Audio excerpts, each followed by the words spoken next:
Welcome to Unfiltered, real conversations with creators, tastemakers, movers, and shakers. I'm Kristen Hess of the Artful Gourmet Podcast, and this is where we pull back the curtain on creativity, business, and the stories behind the people shaping culture today. So grab a coffee or pour a glass of wine, and let's sit down and talk. This is Unfiltered. Hey guys, welcome to Unfiltered. This is where we have movers, shakers, creators, tastemakers, entrepreneurs, and the people that are shaping the world in business today. I have a really special guest today. His name is Matthew Ackland, founder of MA Selections Private Advisory and creator of Two Tuxedos awesome wine brand. It's an award-winning, sustainable, vegan Sauvignon Blanc that blends luxury, storytelling, hospitality, and emotional connection in a way that feels incredibly personal. Hi, Matthew. Welcome to the show. How are you today? Hi, Kristen. I'm very good. Thank you. Thank you for having me on board. Yes, and I love your friends, Kitty, my friend Michelle. Hello. This is Ragnar. That is Ragnar. He's so sweet. I love him. Yeah, thanks for joining us today. I'm so excited about our conversation today, and I'm hearing a little bit more about Two Tuxedos Wine. And I know we're here to just talk about the brand and all kinds of fun stuff you got going on. So I want to just start off the show, talk a little bit more about you and your background and what you're working on and what's next and all that good stuff. So let's dive in to the early beginnings and entering the wine world and how that's all about. So I know you started in luxury branding and hospitality with L'Oreal before you got into the wine world. What originally drew you into the luxury experience and client psychology? That's a very, very good question. Thank you very much. So actually, the early beginnings of all that came from my training at L'Oreal, interesting enough. It was back in the day when, before Groupon had hit the London market. So we represented hair salons. I trained as a stylist with Vidal Sassoon originally for a short period of time and realized I wasn't a very good hairstylist. So anyway, I ended up going on the sales team. Okay. And we would literally represent salons that were opening. And then what we would do is, as part of L'Oreal's package, we would essentially deck them out with all of their product, with all of their, POS and training and those kinds of things as well. And then we would go and find clients in London who would go to those salons. And they were always in central London. They always had to be in, around Mayfair, Covent Garden, Leicester Square, those kind of areas.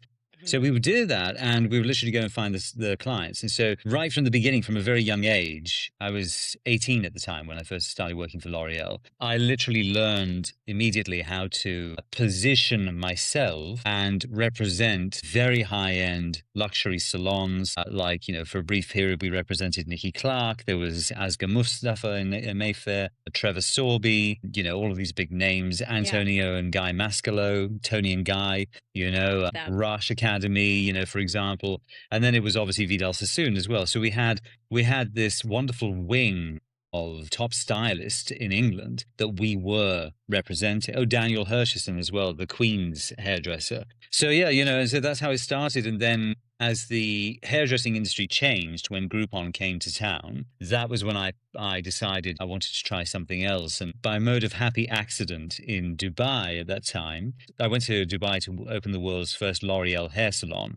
That's awesome. I learned a little bit about wine through a very big mistake over a client dinner, which cost me a lot of money. And so then I figured, okay, I have to learn about wine. That's very important. So then when I came back to London and the industry changed, that's when I got into the wine business. And it was with a company called Odd Bins that was nationwide, but they were known for having these rare, bin ends essentially every month.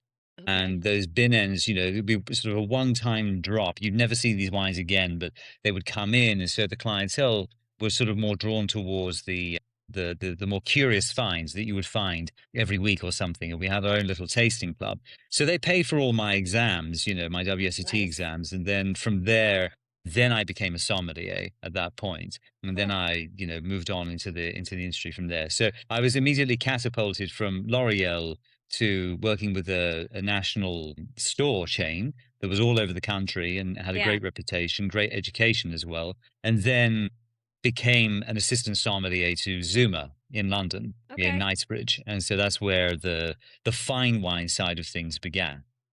Okay. Yeah. Awesome. Yeah. Actually, not to talk about me, but I did get a certificate in food and wine pairing at the Oh, wow. International Culinary Center, and it was a pre-sommelier course. Wow. It was like 4 or 5 weeks, but it was really cool. Like, I was always into food, but I didn't know a ton about wine, and they took us through all of it, where all the different grapes come from and paired food with wine and different types of tasting. We learned everything about it. And actually, one of my favorite pairings was port and Oh, wow. Stilton, Yes, of course. right? I mean, Yes. who Yeah, would have yeah. thought? And I don't even like sweet wine, but the whole like pungent, sharp, tangy cheese with the Sure. sweet wine. Oh my God. And then, of course, fried chicken and champagne. Hello. Wow. Or Wow. potato chips and champagne, right? Yes, of course. But anyway, so that's really cool that you're into wine because I love wine and I love Sauvignon Blancs and I love cats because I have 2 of my own cats. So you're the perfect guest for me on this show. So It's great. Yeah. okay, so you talked a little bit about that part of getting into the wine. Was there a specific bottle, dinner, or moment where wine stopped being a product and became something emotional or philosophical for you? Again, very, very good question. Thank you. So, yes, there was a time where it did. And I think it really was when initially it was in Dubai. I literally at a L'Oreal client dinner put my finger on the wine list, thinking I was ordering a $60 bottle of wine. But I actually ended up ordering an $870 bottle of wine. Oh my And I goodness. didn't know. So when the sommelier brought over the bottle, I said, yep, it's fine. It's perfect. Great. Yep, yep, exactly. I didn't know what I was looking for, but Yeah. I was young and aggressive and, and very, very, very just young, essentially. Yeah. And obviously they wouldn't pay for that bottle of wine Oh, as a company. So I had to pay for the bottle of wine, obviously. So point is at that point I realized, okay, well, I really have to learn about this. But the magic behind it was when I actually learned what I selected. I selected Chateau Clerc Milan 2001, which is the third wine of Chateau Mouton Rothschild. So if you're familiar with the 5 main Chateau X in Bordeaux, Chateau Mouton Rothschild is one of those. okay. And they're one of the most expensive wines in the world. So I think Mm. now on average it's about $3,500 to $4,000 a bottle Oh my per goodness. vintage when it's released. So yeah, I ordered their third wine, which was expensive, but it was a good year rather. And so then when I started to learn what I'd actually ordered, because when I tasted the wine, it was so complex and it wasn't what I had previously been exposed to, especially in London. London at the time was very closed in terms of the market. It was nowhere near as vibrant and free and open as the US market, more importantly, New York's market for wine actually is. It was a very, very closed industry. So there were really 5 companies that were controlling the alcohol importation and distribution in the United Kingdom at that time. And so when I learned more about it and I thought, okay, wow, this is really, really interesting. Then I learned the history, and there was a really good book called War and Wine, and I forget who wrote it. I think it was Mark Rothberg or something like that. But anyway, so he basically had documented all of the heroic Second World War and First World War stories with these famous champagne growers and also Chateau X in Bordeaux, etc. And what they actually went through during times of war, obviously in Europe. And it was so fascinating because then you're learning about the sort of the triumphs, the trials and tribulations, and the real abject difficulties that these families actually had to go through in order to just survive. But then also on top of that, their own family history. Yeah. And, for example, why you see the name Veuve on many, many different champagne bottles, and there's many, many Veuve X in France. And just purely because, during the First World War, a lot of the male population were deceased. They were killed on the front lines in the trenches. So the Veuve X, the women, the widows of the lineage and the houses, essentially, those families, continued those businesses. And that's why they rebranded to Le Veuve Clicquot. Which I love. Pommeret, exactly, so that's one of the reasons why. So anyway, there's so much more to it and so much more wonderful history than just consuming the bottle. So I think that's how I'd answer that question on that front. Okay. That's the romance behind it. Yeah. Yeah. No, that's super interesting. And yeah, Veuve Clicquot is one of my favorites. I used to live in St. Pete, and there was this really cool champagne bubbles bar, and it's right on Beach Drive. And every like Wednesday night, they would do like $25 bottles. Oh, Like, wow. yeah, I know. And Of we would Veuve go. Clicquot. Yes, it was like for 2 hours, like a happy hour special every Wednesday night. And then we would go Wow. with a big group of people, and they had cool couches outside and fire pits, and we would get like just buckets and buckets of them, It's amazing. like why not, right? $25. Right? I know. That's the best wine ever. That's amazing. Wow. I know. Now I don't that's know a if they still glass, do isn't that. it? That's one glass, $25. That's I exactly what it goes know. for. Yeah, exactly. Okay, so yeah, we talked a little bit about the emotional, philosophical thing. At what point did you realize that you didn't want to just sell wine, but you wanted to build brands and experiences around it? Yeah. So actually, interestingly enough, so my journey was a little bit unorthodox. So I've seen every side of the industry, from working on the retail sector to being a sommelier, to being a delivery boy.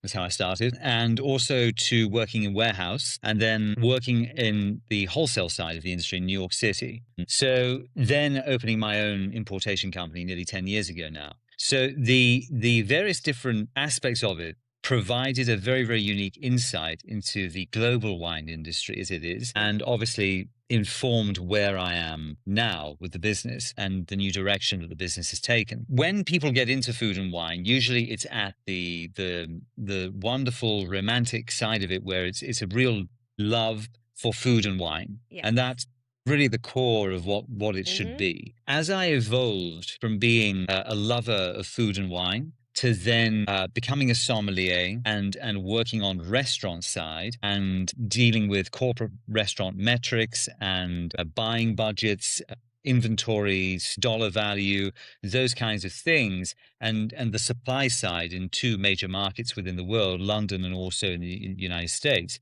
New York City for more specifically. And then obviously going and working on the wholesale side, pulling a bag and building a $1.2 million territory in the first year of business. That then informed at each stage how I viewed the industry, but also how I evolved out of certain early infatuations that I may have had with wine itself.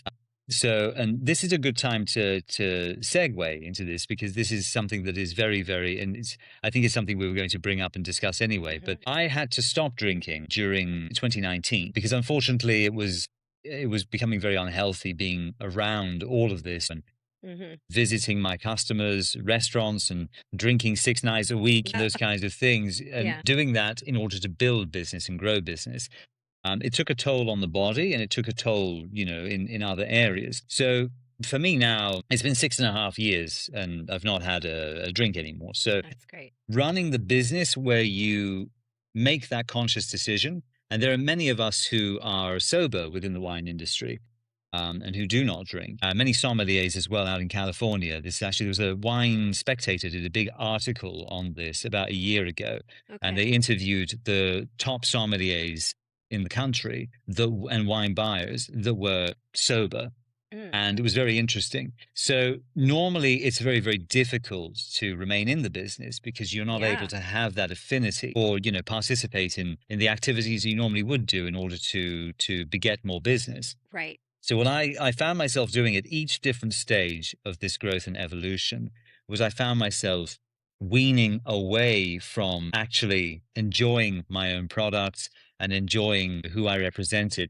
And actually, as an importer, when I founded my own importation company, when I started to understand margins and distribution and inventory, cash flow, and also because all of this was self-taught, nobody assisted me with my own education into becoming a wine importer. Yeah. I just decided to go and do it, and was given some very good advice that I should go and do it. And so I did. But what happened along the way was one had to learn exactly how a business is run and what happens when you steal from yourself. Okay. And in that respect, and when you consume and imbibe, there are margins involved. So, restraint became a big part of my business philosophy anyway, at least. That's where I think one sort of ended up. And so the wonderful side of this now is that it's amazing the sense memory that one can have from all the years of studying and training and, being a sommelier and having that sensory reliance, especially it's like exactly the same as fragrance, working in Yes. perfume and fragrance. Yep. So exactly the same sort of thing, it's amazing. Michelle and I'll go out, I'll take her out and we'll go and I'll order for her. And I'll be like, oh, what do you think? And she'll go, oh, it's delicious. It's fantastic. And I smell it and I go, oh, yeah, it's pretty good. I was spot on. Or, Yeah. or it's like, oh, that's actually a really, really good one. Because at this point, this many years in the wine industry, which is nearly 20 now, you see the same things. You know what a textbook Moscow Filero from Greece or Sittico, from Santorini should actually taste like, for example, or smell like, and what good Napa Valley Cabernet Sauvignon from Rutherford, should, Yeah. that kind of depth that it should have. Yeah. So I think that now, in terms of, philosophy and where I align anyway, at least with it, it's one of those things where it's amazing the knowledge that one's acquired and the ability to be able to enjoy the knowledge and knowing about this in such an advanced level of study based on experience, and Right. also knowing producers that I've worked with along the way, people I've met who are doing wonderful things in the wine industry, and being more involved in that and being able to appreciate that. And so the segue to my own brands came actually during the pandemic. I'd started the Gentleman's Match, which was a Cabernet Sauvignon from California in Okay. 2017. And that was doing very well, but the margins weren't there. During the pandemic, I was approached by a Chilean winery that said, we can give you something much better that's cleaner and vegan. And I was vegan at that point. That's when I'd just gone vegan. So it was really in line with my own philosophies and where I was changing the direction of the business. So then I said, okay, well, how much are we talking? And they told me the price. And I said, wow, okay. All right. Well, that's not California. So that's amazing. That's good. Yeah. And a good example was it had a wax top on the top of the bottle. Wax top in California was $60 a case to Wow. dip. In Chile, it was $5 per Yeah. case. Yeah. Okay. So, it just made more sense to go down to Chile. So then I transferred the project down to Chile. And then when the pandemic happened, we'd grown to having 53 different wineries on our portfolio. We were known for Serbian wine. We were known for Austrian, Argentinian, Greek wine. I had Armenian wine at one point. We had great French portfolio. We were adding Spanish.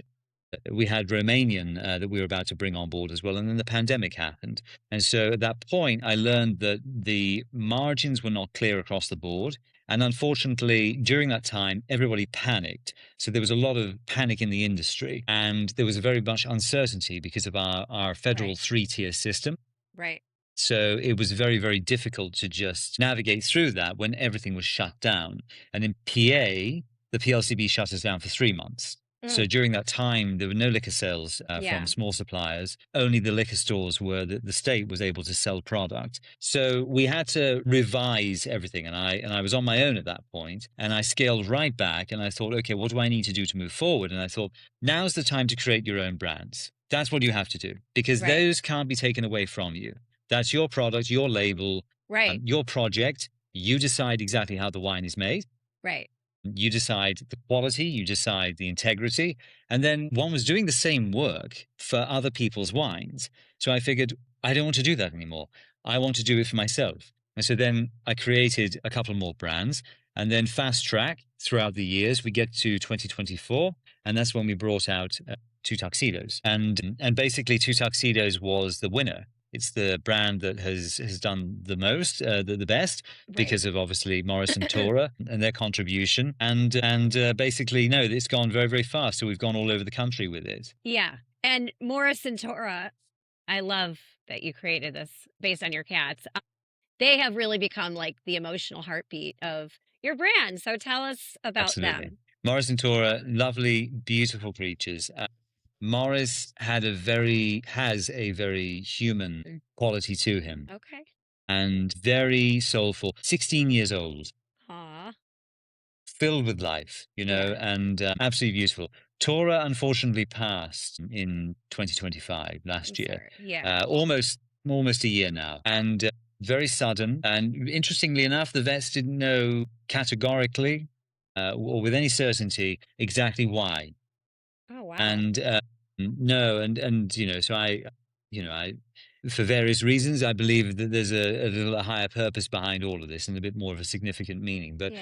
But no, she was absolutely wonderful. They were both very very sweet and they really did inspire everything. The reason why is because you know this obviously just as much as I do, but cats are very very unique. Dog lovers have a very very unique connection with their Yeah. dogs, with their dogs. But cats are very very they're very they see the future. Okay, they're very very protective of their owners Yes. in a very special way. Yes. Not in a way that is normal, that you would see normally, in human interactions necessarily. There's an undevoted loyalty and there's an Yeah. undevoted sense of love and affection that comes from cats, and I would say dogs also as well, but more so with cats, Yeah. where they just by sitting on our chests or sitting in our arms, Yeah. when we're just passing time or spending Yeah. time with them, they're just able to console, to bond, to show their warmth and their love Yes. in an unrequited way. Absolutely. So that was the main emotional, pull to do something with them. Yeah. And also, there was a gentleman in California named David Loop, and it's the Sierra Paws Rescue Clinic. And he's self funding this, and I really admire him. But I always wanted to try to do something with him and get the brand to a point where we could definitely sponsor him permanently. Yeah. As long as the brand was continuing. But he will go out he's in Southern California and literally just rescue animals in distress, cats in distress that. mainly. And he does wonderful things. His Instagram account is excellent, and you'll see in real time exactly what he does. But he was also very inspiring too. And I just thought, is there possibly a way that we can do something through the sale of the wine product to help them? Because they always need funding. And I think those were the conversations I started to have early on when we were putting, all of this together and thinking about it in a greater detail. So a portion of each bottle goes to that charity? Yes, so we've made some Okay. donations to Okay. to David. Now, obviously, that the project is coming to an end. It's Yeah. winding down. Yeah.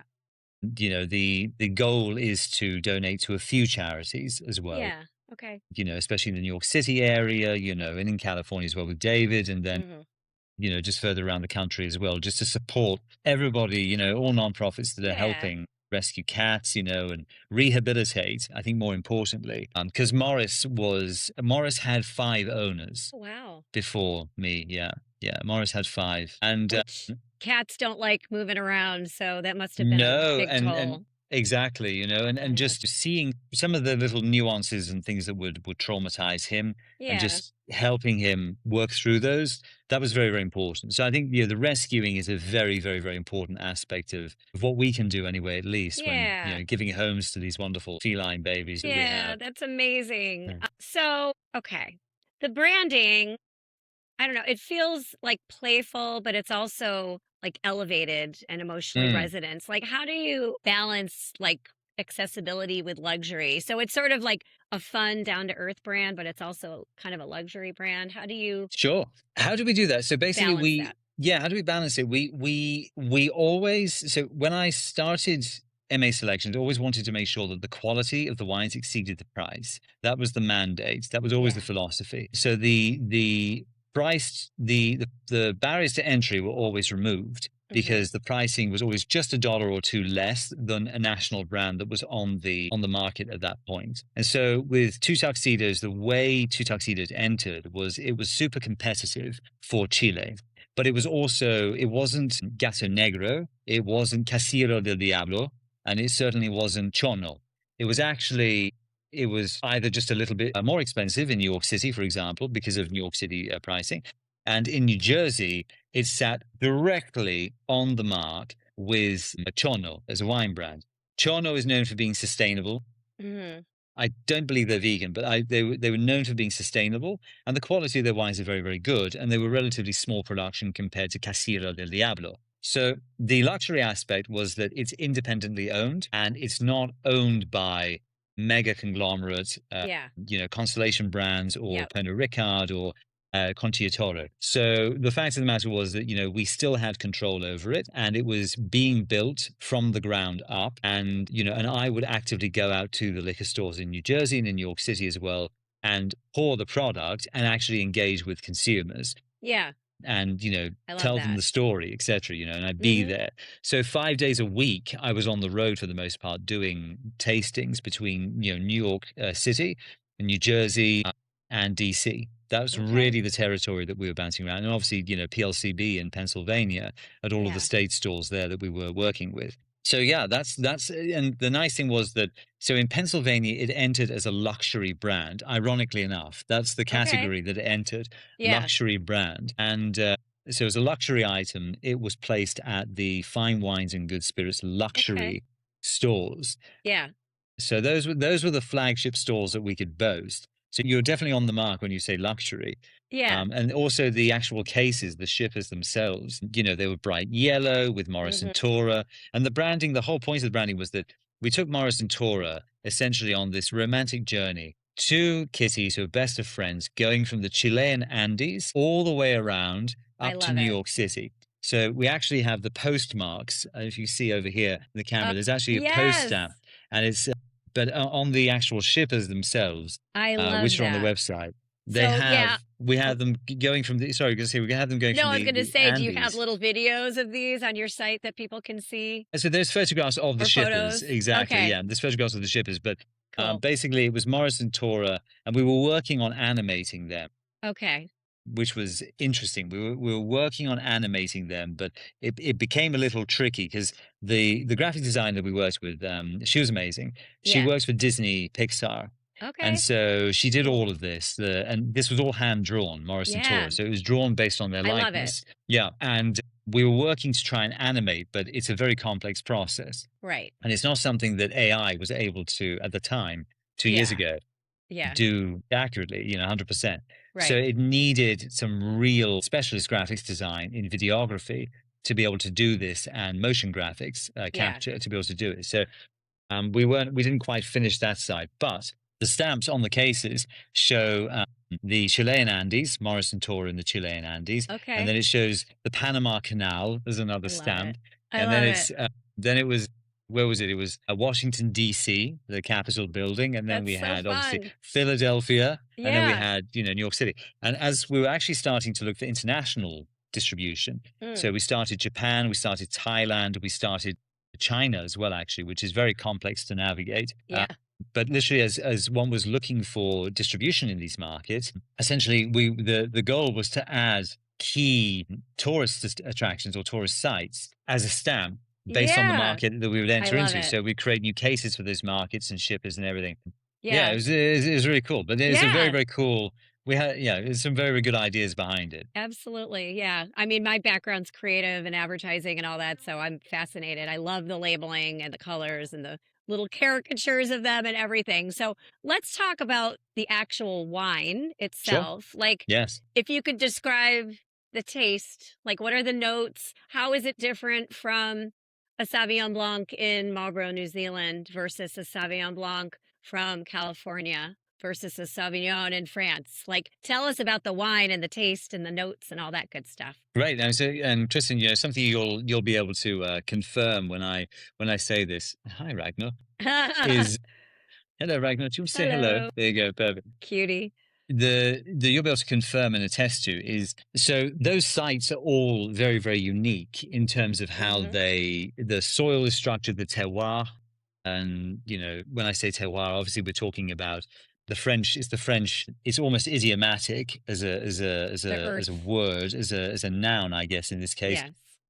Or adjective, but it's a little bit more. It's the actual site itself. So the pH of the soil.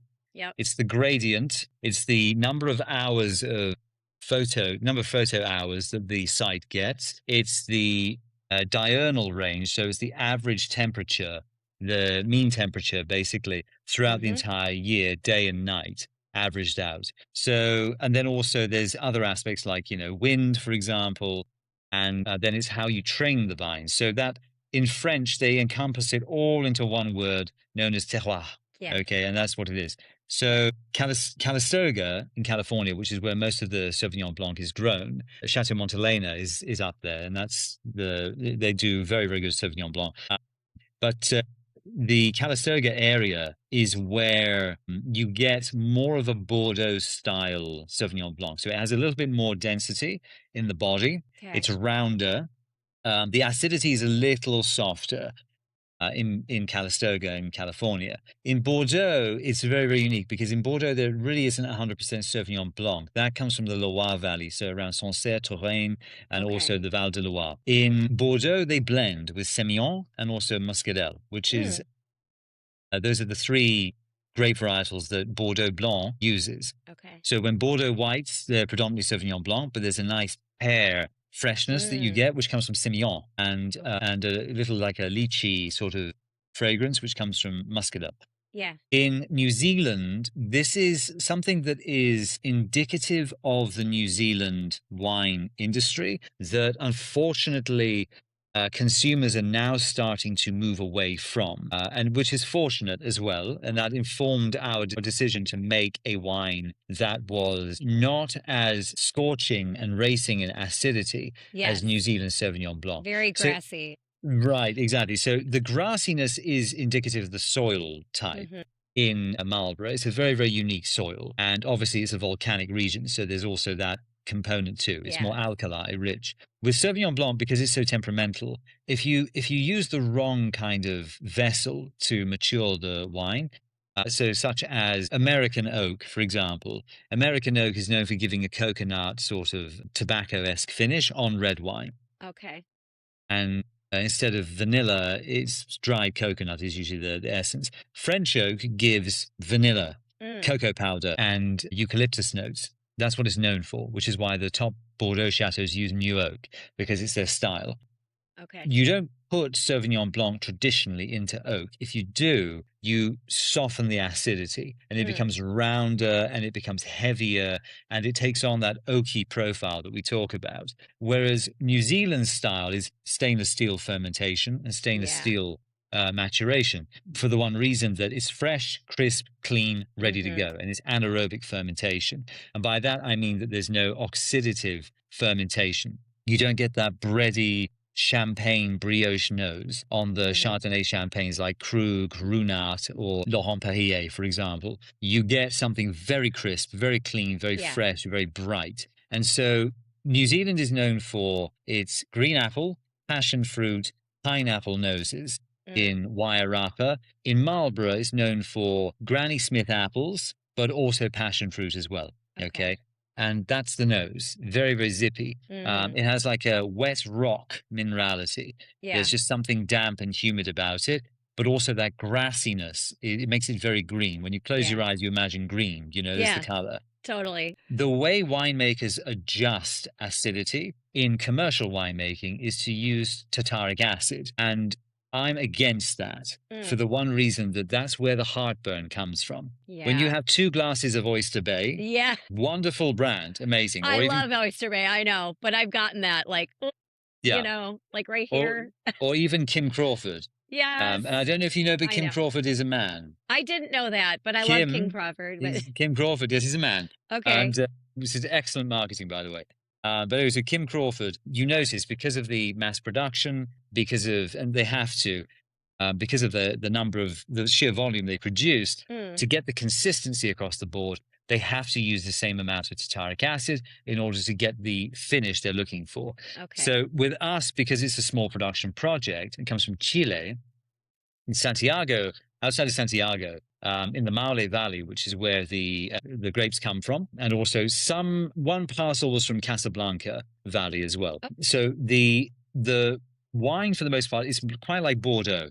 It's kind of like Pomerol, which Pomerol is known for its clay soils. And Chile has really good consistency year to year. There is one of the only sites left in the world now that has consistency, and they don't have to do very much to adjust it. So for us, the grape varietals, the grapes actually smell very, very much in terms of bouquet and floral notes when fermented, like New Zealand. It's very, very similar. The only difference is there's just a little bit more body purely because there's more clay soil. Whereas in New Zealand, you have volcanic rock Okay. and igneous rock, and you also have limestone, which is excellent for Sauvignon Blanc. Yeah. Chile, we're growing on clay. So there's just a little bit of a rounder, denser profile. But the nice thing is we've got the natural acidity of Sauvignon Blanc. We're not adding adjustments. Right. And what comes with that also as well is because the fruit that I sourced and paid for is premium fruit from premium vineyards. Right. It's not mass grown, mass irrigated. They're certified sustainable. So that means that they're not flooding the vineyards, day and night with water hoses and essentially irrigating the soils just to pump out grape after grape after grape. This actually is, there are older vines in commercial winemaking that we use, and they're not subject to the irrigation techniques that are used in mass production. So the quality is intact. The complexity is there, and the nose on Two Tuxedos is very, very unique. It has a really, really, really unique sort of peach apricot nose. You get your hints of green apple, but it certainly doesn't have that grassiness that you get from New Zealand. Yeah. There's just something very, very magical. It's almost like some of the Japanese sakes that are produced. There's like a floral note to it, which is absolutely beautiful. And that was actually picked up by Stephen Zahodnik from the International Wine Report when he rated it 92 points. It had a very, very unique floral character to it. Yeah. So that's essentially the style of the Two Tuxedos. And again, with a nice dense round body, the wet rock component that you get in New Zealand, we still have that there. There's a nice azure minerality. Very, very, very beautiful. The same kind of minerality you get in Chablis because the vineyards are very pebble oriented. And to some degree, we have that in Chile as well, in the Maule Valley. But and the finish is nice and long. It's not overwhelming. It's not acerbic like, a lot of the New Zealand Sauvignon Blancs tend to be. Yeah. Dylan Moran, the Irish comedian, joked at one point that you could clean submarines with the acidity of some of those wines. Yes. And that literally is, the barnacles jump back into the ocean, and so literally, I mean, that's how racy and how steely a lot of these wines can be from New Zealand. Yeah. They're delicious, they're great. But the nice thing is when you're not using those adjustments, the body tastes the wine and how clean it actually is in comparison because we're not using those adjustments. Yeah. No, I love that your brand is vegan and organic, sustainable, and all that kind of stuff. That's actually a good segue as well about veganism. So what makes a wine vegan? And that's something to explain too. So in winemaking, we use egg white, isinglass, which is from sturgeon. It's a sturgeon intestine to balance pH level. Egg white is used to bind. It's a binding agent to bind dead yeast colloids. So when the yeast ferments and it dies, the sugar plus the yeast converts the wine into alcohol. So once those burn off, essentially, and the sugar burns off, you achieve the alcohol percentage you're looking for, and then the yeast particles die. The colloids float around. And it's too expensive to use a micron filter to centrifuge the actual yeast out. And also they're quite fine as well. So for every time you use centrifugation, it bends the filter membrane, and that actually it costs about $1,000 per filter plate. So it's no longer cost effective for winemaking. Yeah. For very premium Bordeaux X and Napa Valley Cabernet, if that's the style, then yes, you use it. But usually it's albumin that's used.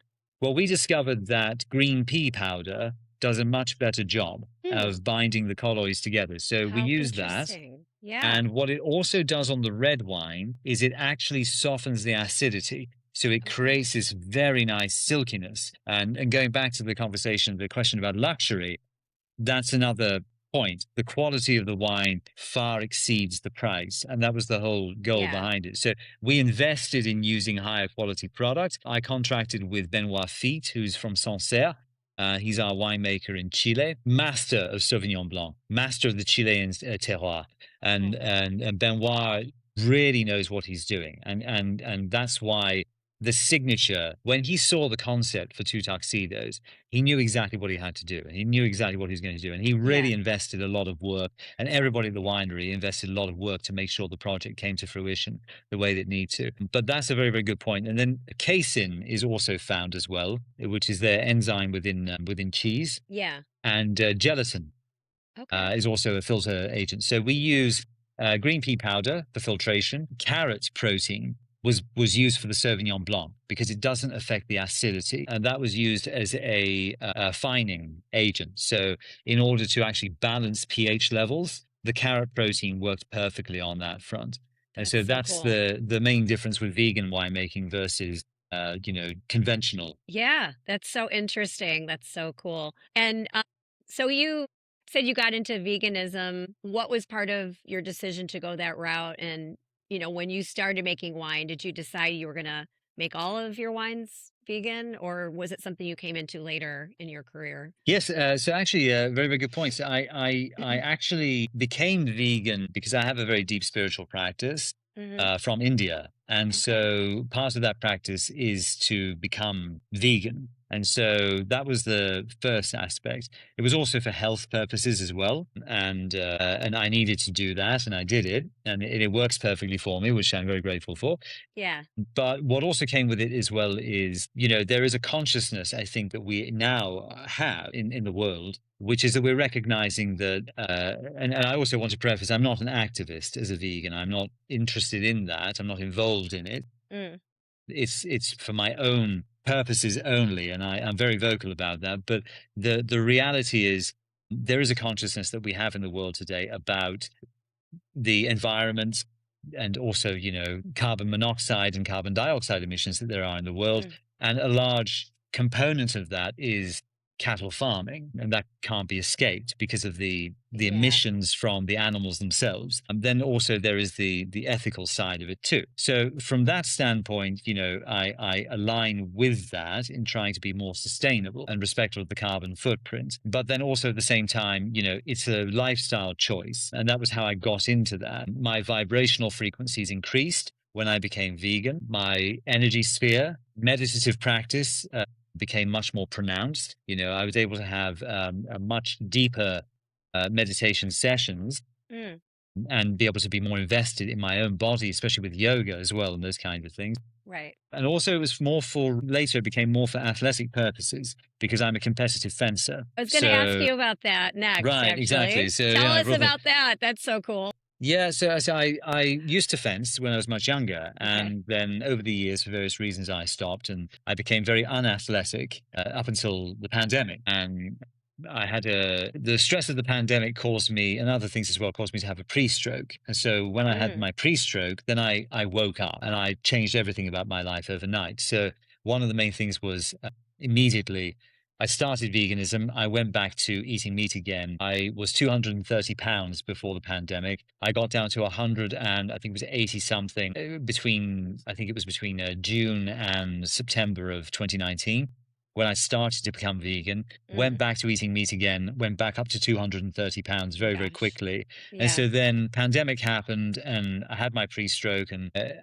then at that point I decided, nope, I have to do this for myself. And that's where I focus more on the sobriety and I Mm. focus more on just regrafting my entire life. No caffeine, no alcohol, and then also no meat and dairy. So went completely vegan. The Okay. day I did that, I decided I was going to go back to competitive fencing. And so for that purpose, I started training with an Olympic fencing club in Philadelphia because I was living in Philadelphia during the pandemic. And so then I started training with a coach there for 2.5 years. And then I wrote to one of the Team USA coaches up in New York and I said, I'd love to train with you. Will you take me on? And Alexi said, yes, I'll come and see me. I'll train you. Cool. And so then I spent 1.5 years training with Alexi. And then I got to a point where I was representing Great Britain. That's awesome. And now I'm taking an athletic break because I do go into a new category at the end of this year. And I'll be in that category for 10 years. It's called the veteran category. Okay. And so that means it's just 1 year older, but it's Yeah. a decade older. And Yeah. so then So then I go into that category. And so then I'm focused on those world championships. And that's what I've been Cool. training myself for now. So that's how the vegan practice has sort of helped me athletically, anyway, at least. And that was another real core reason for getting into, veganism and being vegan. Yeah, taking care of yourself. I mean, yeah, the pandemic, I think, was rough on everybody. I'm not Sure. surprised, you Sure. were like, you know what, we need to make some changes for the better. So speaking of vegan and speaking of the wine, and I'm a huge foodie, Sure. tell us and my audience, what are some really good foods that pair well with Two Tuxedos that are vegan, like if you have a special recipe or anything like that, and then maybe some non-vegan options for people that aren't vegan but Sure. are interested in pairing some cool recipes or foods with this wine. Absolutely, it's great. I definitely, with Sauvignon Blanc, it's always important because it's high acid as a grape to avoid spice and acidity. So anything with tomato, like, pasta, etc., this doesn't go with. It's not that kind of wine. And that's standard across the board in all, food and wine pairing. So for anybody, I say, who's not vegan, I'm going to start with the non-vegan items first. It's going into the summer. Oysters, mussels, moule marinière with a really nice. I would do, if I ate mules. I would do mine with coconut milk, like Thai coconut milk, so it's creamier and denser. Yum.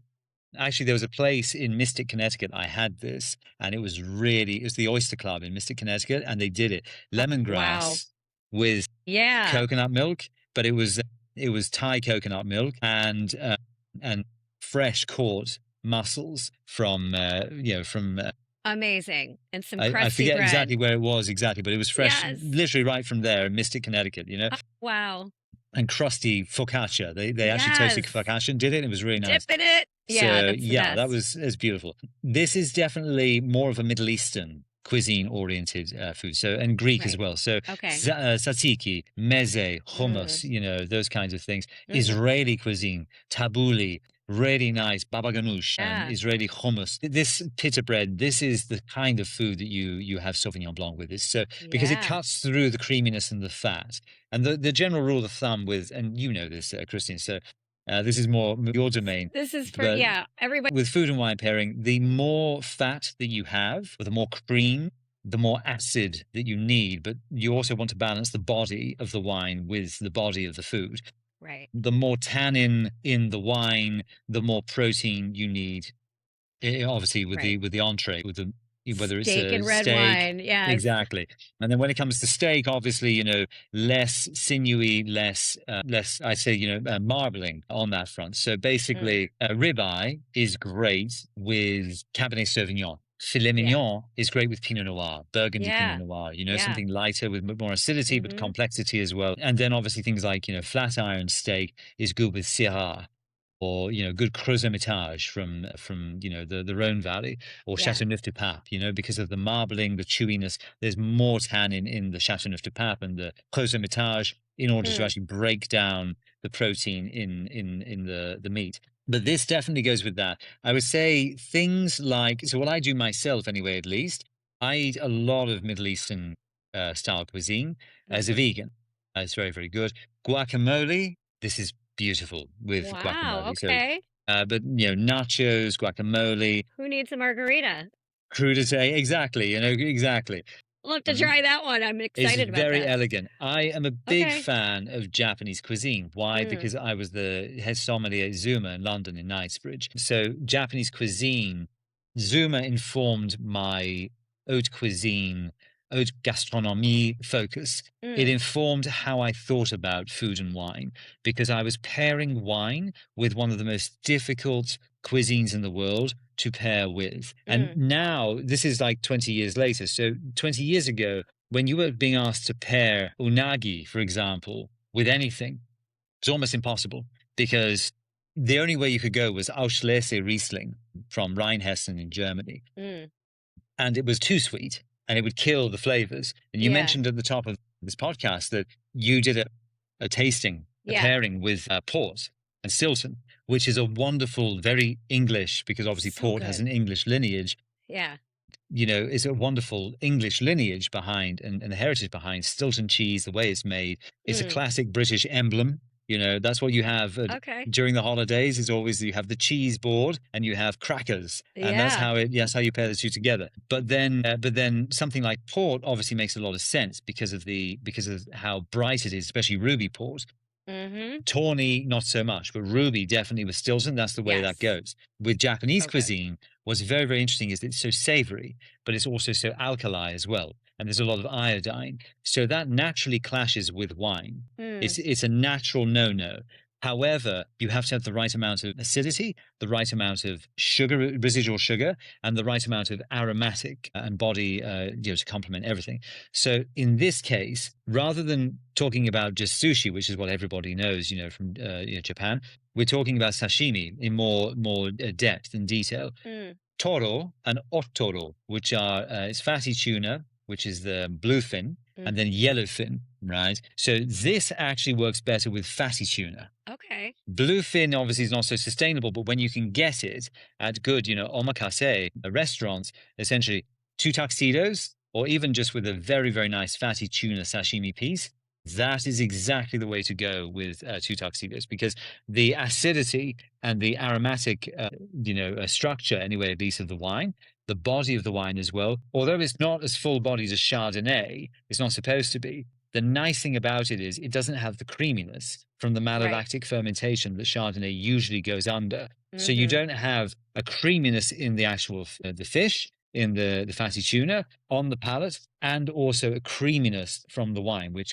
clashes. You have creaminess from the fatty tuna and mineral acidity, which cuts right through it and breaks it right down on that front. Which is why I think they gave us the potato chips and the fried chicken to go with the champagne. Champagne, exactly. Yeah. Same concept. The Yes, acidity exactly. and the fat, it cuts each other, and it's a beautiful pairing. Absolutely, yeah. Delicious, unexpected, thing. So, and also, right. Other things as well, like things like if you look at Thai cuisine, that's a very, very good example also. Yes. Anything that has a little bit more fruit and, that kind of component, it's a little bit more brighter. Also things like carpaccios as well, Oh, okay. and scallops. Scallops, this is beautiful with, on that front too. Yeah. But anyway, there's plenty of I was going to say, I'm food coming for up with so thought. many ideas. I can't wait to get the wine because I know it's on the way and I can't wait to try it. And I need to make some Yes. recipes. The scallops idea, I'm loving. Scallops, yeah, would be very, very I may nice. have to just come up with a recipe once I get this wine, and I will post it for sure. And I can't wait to try it. Perfect. So I know we're running a little bit out of time, but I do have a couple of quick fire questions for you. Yes. So is there anything else you want to say before we get into that and kind of do our closing, though? No, I think the only thing is that the project's being wrapped up naturally because, Okay. and we sort of briefly touched on that, but now, when Tora passed, in last year, the dynamic duo were no longer a duo. It's just Morris, Yeah. And so at this point now, that's where I've decided I don't want to continue the brand thereafter. There's some Right. other ideas in the works. And that's going to be away from alcohol beverage, but, in other areas. So Morris and Tora will still be immortalized in that front. They'll have a continuance, but I'll be with you in spirit. yes, exactly, and they'll be out there. But no, in terms of an alcohol product and as an alcohol project, that's winding itself down now. Okay. And so I want to just do a couple little quick questions. So Please. what do you feel is the most underrated grape? Gewürztraminer. Do you know we have that up here in upstate New York? Yes, you do, yes. Dr. Frank, my whole family's Yes, German. Dr. Frank, yeah. And Dr. Frank has a really, really delicious, Gewürztraminer. And we used to serve that at Thanksgiving quite a bit. Wow. With my family, because it is a little bit of a sweeter wine, which I'm not a big sweet wine person, but I also love dry Riesling too. Let's see. What do you think is harder, entrepreneurship or the reinvention portion of it in your life? I think the two are synonymous with each other. I think growth as an entrepreneur is synonymous with the ability to be able to reinvent oneself in real time, and also take accountability for decisions that are made that may not have been made with the best judgment, but to remember that everything is liquid. So the growth aspect is liquid, business is liquid, and our instruments as human beings are liquid as well. I think that that's all intertwined. More specifically, in answer to the question, I think that what is harder, I don't think entrepreneurship is hard. I think there are people who who become entrepreneurs who are not entrepreneurs. And I Right. think that's why they struggle. I've been knocking on doors since I was 17 years old. So for me, it's not hard. That's just what I do. Right. And I do it in all aspects of daily life, and not bad at it. But there's many who struggle with that aspect. So, and that is a huge component of being an entrepreneur. I agree. Reinventing oneself is the hardest part. When a concept doesn't work, when investors want out, when, something happens like a pandemic or the Suez Canal crisis or the first wave of tariffs. And I'm prefacing this because I have gone through all of these trials and Mm-hmm. tribulations. Mm-hmm. So what ends up happening is especially in the importation side of the wine business, it's a controlled product, it's a controlled substance. So you can't just make a change to the price. Yeah. All of this is nationally price posted. Then it's also on a state level price posted. It takes a couple of months for new pricing to be implemented. There's also margins that importers have to eat. When the freight companies, for example, increase their prices. Before the pandemic, a 20-foot container used to be $2,500. A 40-foot container was $2,600, $5,500. But when the pandemic happened, if we actually wanted product to set sail, it was $10,000 per container. So, you can't pass this on to your customers very, very Right. easily. You have to absorb the deficit, absorb the expense, and then, unfortunately, just continue in business. And that's exactly what happened at multiple different stages over the last 6 years, since the first wave of tariffs were introduced, to then the pandemic, to then the entire alcohol beverage industry being shaken up and regrafted, Mm-hmm. to then going to the Suez Canal in 2021. Do you remember the big ship got stuck in the Suez Canal? Yes. It was like $30 billion worth of trade was being lost every day Oh or my something gosh. ridiculous like that.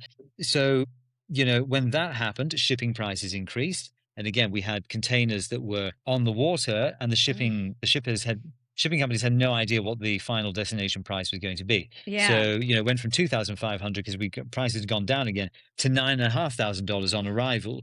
And so, the constant pivoting back and forth, ping-ponging that was going on at that time, a volatile time, as the industry was trying to reset itself and then regenerate, was very, very hard. Yeah. At the same time, conversely, rebuilding oneself and moving forward with confidence, not giving up, and also being, sure and steadfast on that front, that you can see those hard times, that it's a pendulum, that the swing will come back in one's favor again. That takes a lot of trust. It takes a lot of focus. And I think that as an entrepreneur, you have to have some kind of spiritual practice, religious practice, or faith or belief to be able to navigate through those turbulent times. For me, that's what I had. And that was what I was able to lead with. If I didn't have that, I know that I would have been, literally a pinball in a pinball arcade Yeah. machine, not knowing Yeah. where I was going to go or where I was going to end up, being at. So faith grounds you, having good people around you as well that believe in you and also love you and that care for you. Yes. That's something that I'll openly be honest about. I didn't have at that time when I was starting my business. And so when I pushed forward, I was really, really having to leverage lots of deficits for myself, but also push myself forward and remember that I had a goal and that I was moving forward in the right direction and that I was going to accomplish that goal no matter what. And that's taken a lot of strength. And along the way, other things like having a competitive sport. As a man, it's very, very important to have that, to be able to just be rational and be calm and ground oneself. And I think that's very, very important. Whether it's boxing, whether it's tennis, whether it's, fencing, taekwondo, whatever it happens to be, having something that your whole body is engaged in and is able to just, to experience and compete against. That's very, very important in transferring over into business as well. Yeah. Because it's not only profit margins that you're in direct competition with, but you actually have something else outside of that that can relieve stress and also mitigate that kind of competitiveness. But there's lots of different factors. I think that being an entrepreneur is relatively easy if one knows how to knock on doors and has a vision for the most part. Yeah, I agree. I think that's all really good advice. And, I mean, we've all been through ups and downs, and especially Sure. the pandemic. I mean, I was living in Florida at the time and came up for the holidays to visit my family.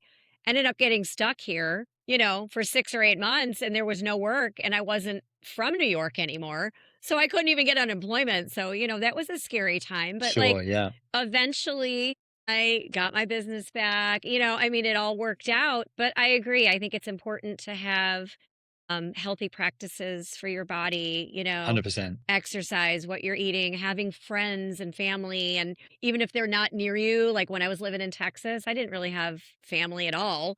And a few friends that I had met, but it was hard. I mean, I had the people I was working with down there, but, there's so many things, to becoming an entrepreneur. Like you said, I think maybe a lot of people want to be an entrepreneur, but they don't realize that it's not always going to be wine and roses. You're going to Sure. have hard times, you're going to have good times, and you have to put yourself out there. Like you said, knocking on doors. My first job out of college, I was doing a sales job, like door to door promotional sales. And I only did that so I could move to Atlanta and tell my parents I had a job. But the one thing I learned was don't take, sometimes you got to take no for an answer, but don't let the bad days get you down, and you got to keep going and just Sure. keep your vision and it is okay to reinvent yourself. I've reinvented myself at least 10 times. I've Absolutely. been Yeah. graphic designer, doing a podcast. Now I'm a food stylist. But they're all related somehow. But I think, yeah, having that vision and not giving up and being passionate about what you're doing is huge. And I love that, Absolutely. you follow that too, because that's what I believe in. And I think, yeah, that's really good advice for anyone that wants to get into the wine business, the food business, just be an entrepreneur. The I last guess thing I what, was gonna oh, go ahead. mention there, Kristen, was actually just in terms of the Two Tuxedos and where to find it. That was Yes. another important point. Yeah, exactly. So Yes. yeah, so if anybody is interested in purchasing a bottle or so, they can contact us through the website and then let us know where they are locally, and we can direct them to their nearest retailers, Yes. where the product is available. Yes. Instagram. TwoTuxedosWine.com. Okay. Yeah. Yeah. Perfect. And I will post all the links below to your Instagram, the website, all that good stuff. And yeah, I can't even wait to try it. And I can't wait to see you. And I'm going to New York in about a month or so. So I'll be there Great. to meet Fantastic. you and see my friends and all that good stuff. So thank you so much for being on the show today. And Thank you. I'm sure my listeners will all be inspired to hear your story and excited to try out your wine, as am I. So thank you again. And we'll talk soon. Thank you, Kristen. Lovely to All meet right. you. Thanks, Matthew. Bye-bye. Bye. Thank you so much for joining me on Unfiltered today, part of the Artful Gourmet Podcast. I hope you enjoyed this conversation as much as I did. If this episode resonated with you, I'd love it if you'd share it with a friend, leave a rating or review, and make sure you're following the podcast so you don't miss any upcoming episodes. Your support helps these conversations reach more listeners who are passionate about creativity, culture, and meaningful work. I'm Kristen Hess, and I'll see you next time for another great conversation right here on Unfiltered on the Artful Gourmet Podcast. And remember, stay curious, stay creative, and keep living life a little unfiltered.